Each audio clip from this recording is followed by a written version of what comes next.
doctora Alicia Cabanchik, soy médica psiquiatra, doctora en salud mental de la UBA, profesora adjunta equiparada del Departamento de Salud Mental de esta facultad y magíster en psiconeurofarmacología de la Universidad Favaloro. Me ocuparé de desarrollar los temas en relación a la psicogeriatría, las consultas más frecuentes de los adultos mayores de 60 años, ya que esta es la edad para los países de tercer mundo en que se considera el inicio del adulto mayor, y en países de más avanzada los 65. Las patologías de mayor consulta son depresión y demencia, entre un 25 y 30% cada una de ellas en forma ambulatoria. En otra oportunidad desarrollaremos otros temas en relación a pacientes internados. Vejez y depresión. Criterios diagnósticos. La vejez es heterogénea. Es decir, que no todo el mundo envejece de la misma manera. Las formas clínicas de la depresión son diferentes a las del adulto y no están contempladas en el DSM-4 ni en el CIE-10.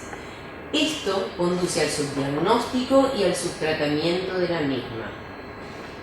Pensar que es natural de la edad que el viejo esté deprimido es subdiagnóstico de la enfermedad. Vejez no es sinónimo de enfermedad. La depresión sí es una enfermedad y como tal debe ser diagnosticada y tratada. Una depresión sin tratamiento puede cronificarse, produciendo incapacidad, comorbilidad física o finalizar en suicidio. La sintomatología de la depresión en la vejez es atípica.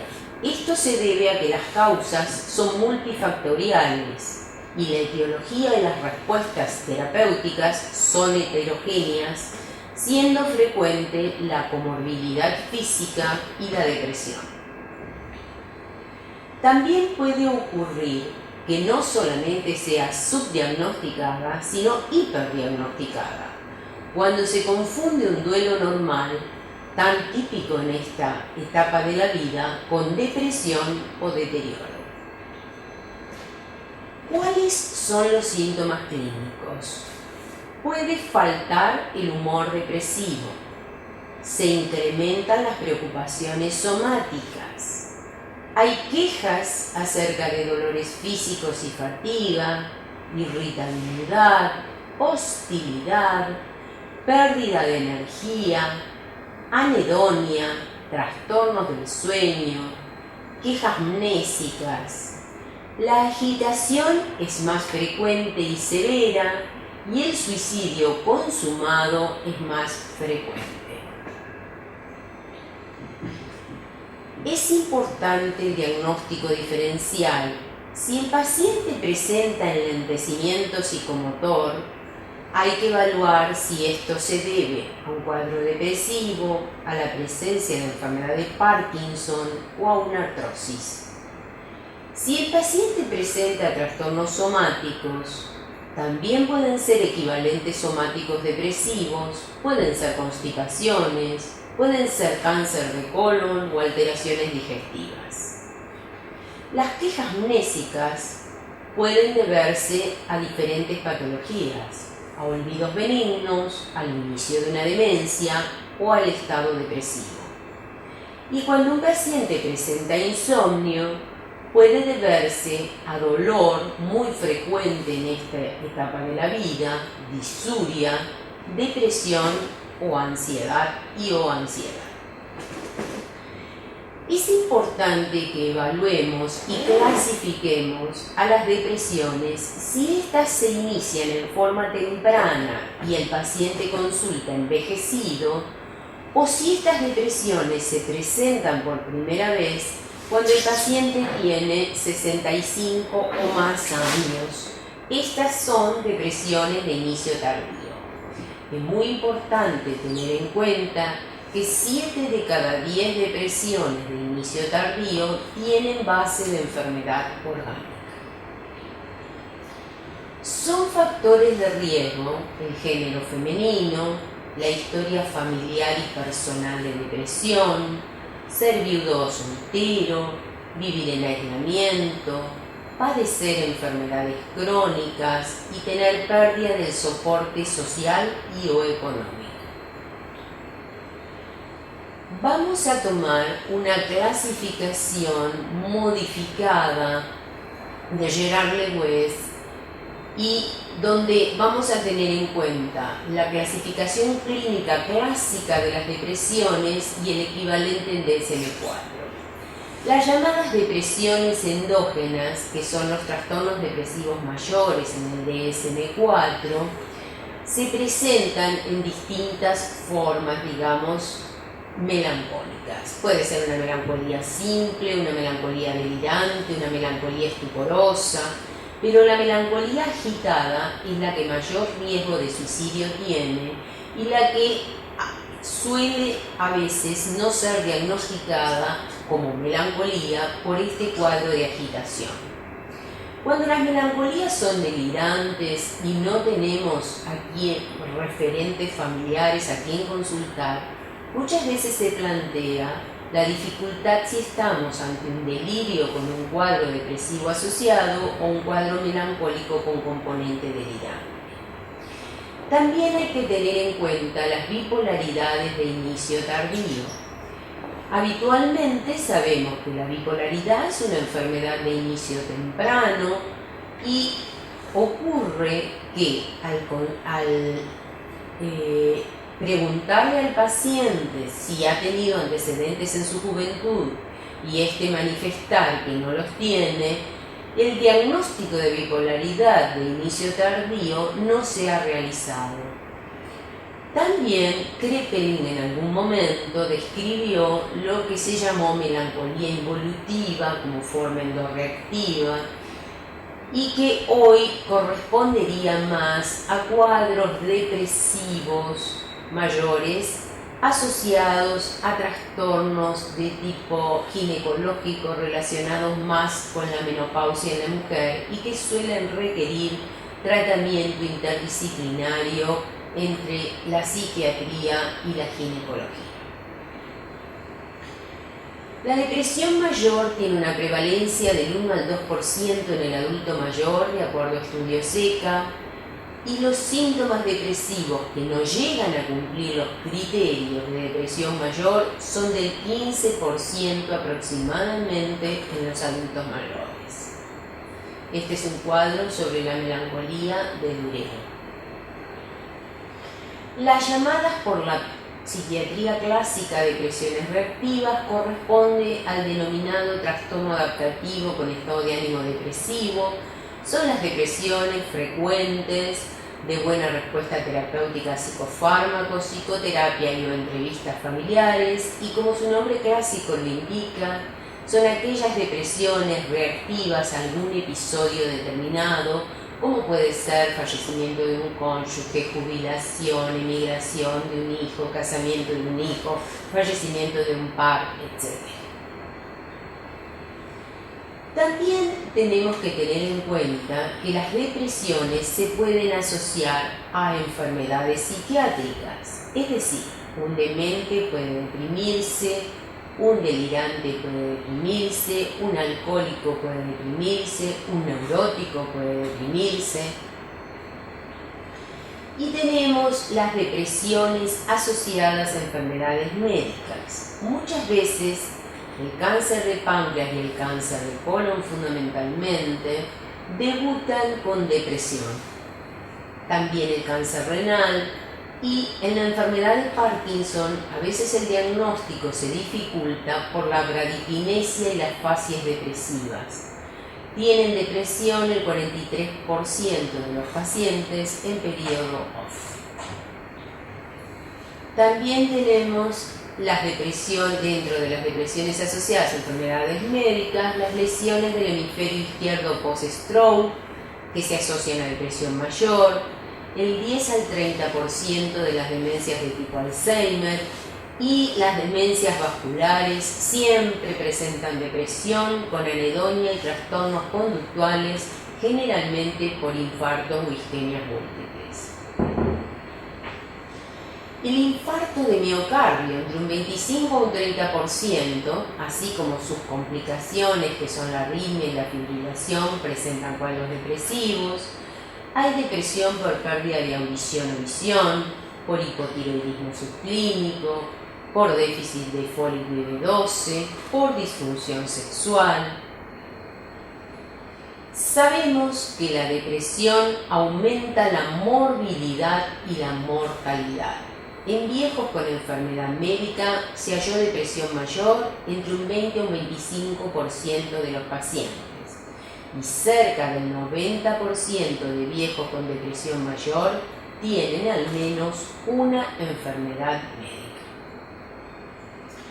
Hay un tipo de depresión que la clásica psiquiatría denomina depresión enmascarada, y López Ibor decía que nos llegan a la consulta 18 meses después de deambular por los consultorios médicos, porque estos pacientes no presentan sintomatología clínica de tristeza y no reconocen ese sentimiento de tristeza, sino que su consulta es por alteraciones físicas, es decir, dolores erráticos, reumáticos, cefaleas, musculares, etc.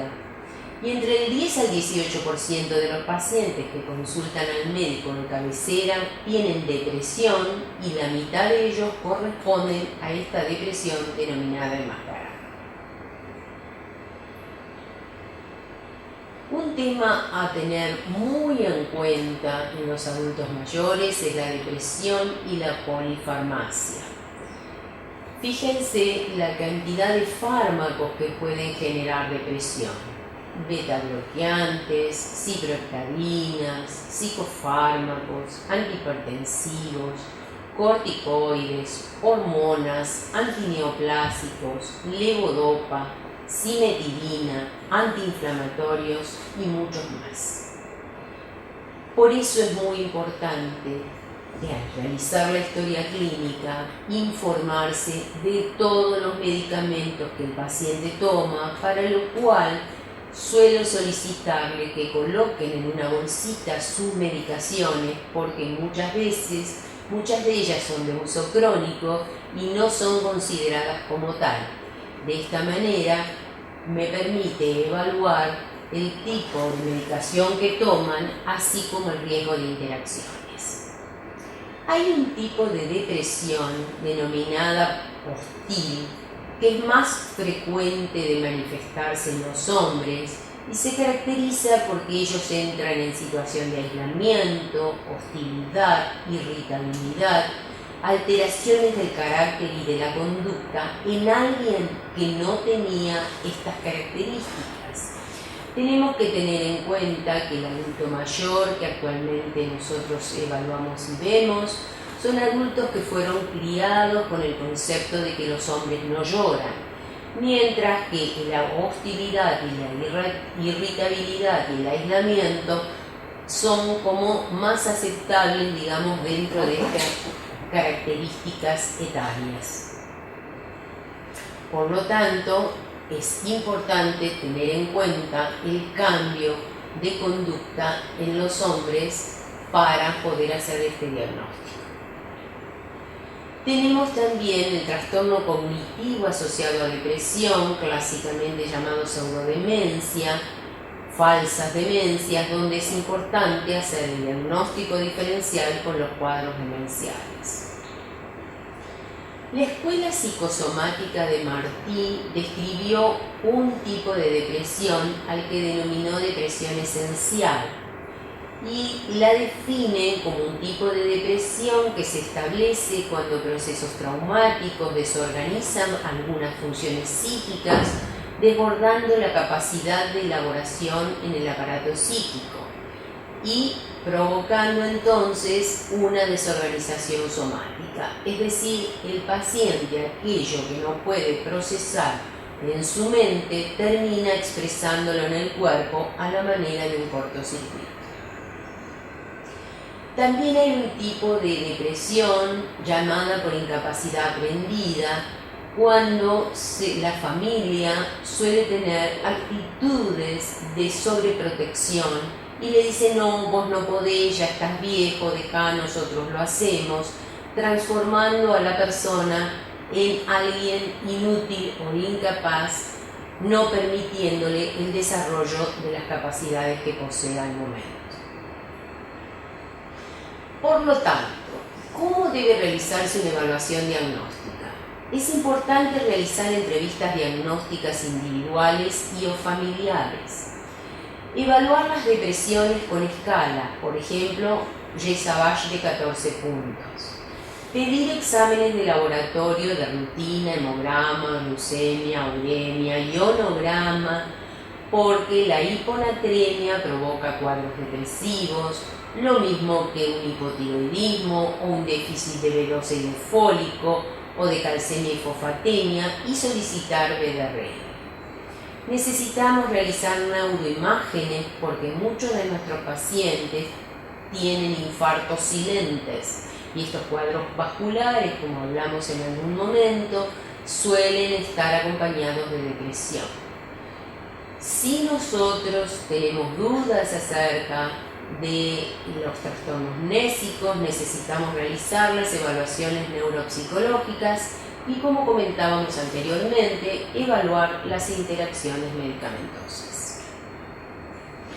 Los tratamientos que se pueden ofrecer a un paciente pueden ser ambulatorios, luego de tener un diagnóstico adecuado, acorde a los parámetros citados, con una terapia psicofarmacológica adecuada en monodosis y monodrogas, psicoterapia individual y o grupal, entrevistas familiares y el trabajo interdisciplinario que este paciente requiriese, con geriatría, con cardiología, con neurología, con las diferentes especialidades. Cuando vamos a medicar a un paciente mayor, debemos seleccionar el antidepresivo que más se ajuste al perfil de la depresión y mejores posibilidades de cumplimiento. La primera elección será del antidepresivo que haya mostrado su eficacia, y el tratamiento de mantenimiento será de 12 meses tras un único episodio de depresión para adultos mayores y 3 años para pacientes con depresión recurrente. La dosis entre 65 y 75 años es la mitad de la dosis del adulto, y más de 75 años o con insuficiencia renal o hepático, la cuarta parte de la dosis del adulto. El lema en psicofarmacología geriátrica es: comience despacio y avance despacio. Otros tratamientos que pueden requerir es hospital de día o internación psiquiátrica. Vamos a dar una clasificación psicoanalítica acerca de un mayor esclarecimiento de estos cuadros depresivos. Esta clasificación es del Dr. Hugo Bleichmann. Tenemos que hay permanencia de una baja autoestima con sentimientos de vergüenza y desvalorización, y dificultad para mantener sostenidamente una imagen valorizada del sujeto para sí y ante la sociedad.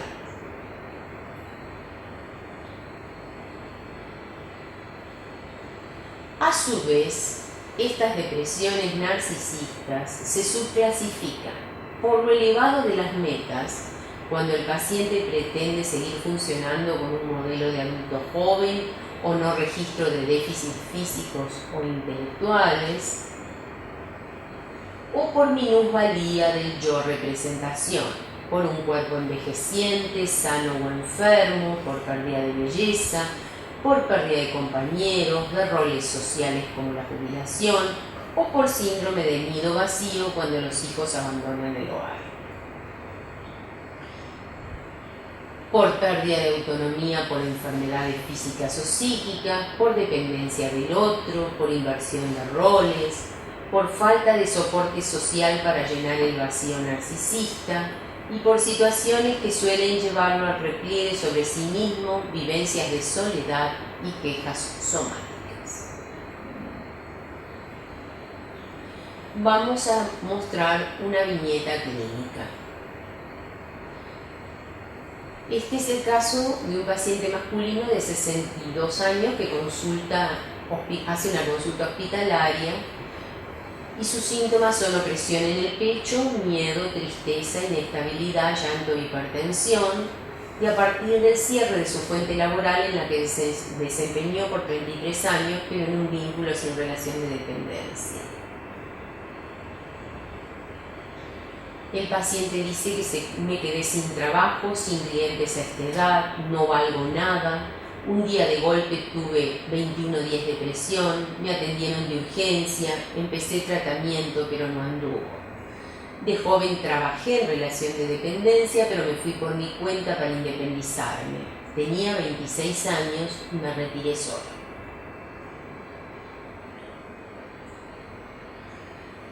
Cuenta que nació por cesárea, que la mamá le decía que por culpa mía quedó así, señalándole la cicatriz, por eso no tuvo más hijos, que a él lo dejaron de lado, que también tuvo un problema en su brazo, por lo cual no hizo el servicio militar. No es un paciente con antecedentes de enfermedades relevantes, sí había tenido un TEC sin pérdida de conocimientos ni secuelas.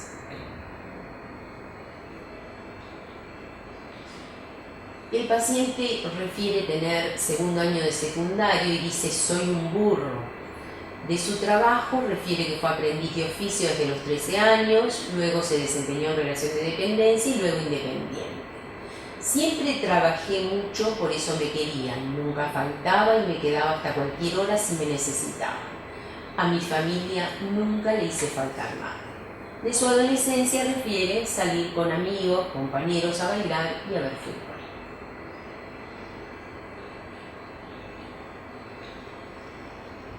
De sus antecedentes acerca de la sexualidad, tuvo una eyaculación precoz primaria que nunca consultó ni trató, no alcohol, no drogas, realizó como deporte fútbol, tuvo un noviazgo de 3 años con una compañera de trabajo.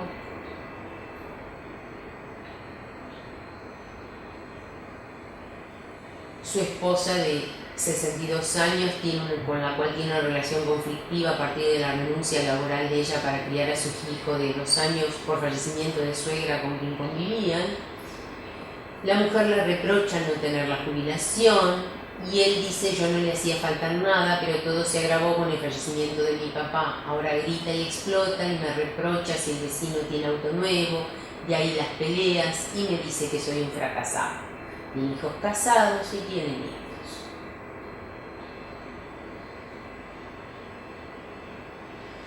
De su mamá refiere que siempre la acompañó, que era de buen corazón, que falleció a los 53 años, de su padre que era excelente pero de carácter fuerte y que le hicieron marcar el paso.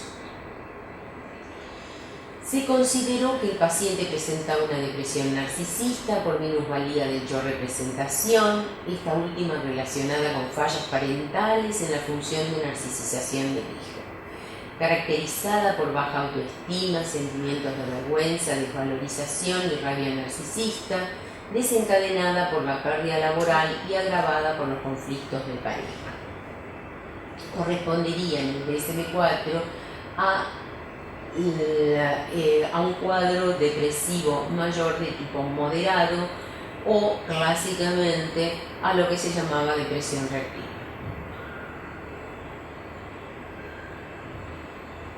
Consideramos que el paciente se relacionó con sus padres y su hijo varón como posesiones narcisistas, el mérito o fallas caen en el sujeto y tomó a su trabajo como objeto de la actividad narcisista, la actividad que otorga valoración al sujeto, situaciones ambas que le permitieron mantener la autoestima hasta el colapso. También presentó culpa defensiva, si me porto bien me querrán, y repite con su esposa la situación parental. ¿Cuáles fueron las indicaciones terapéuticas?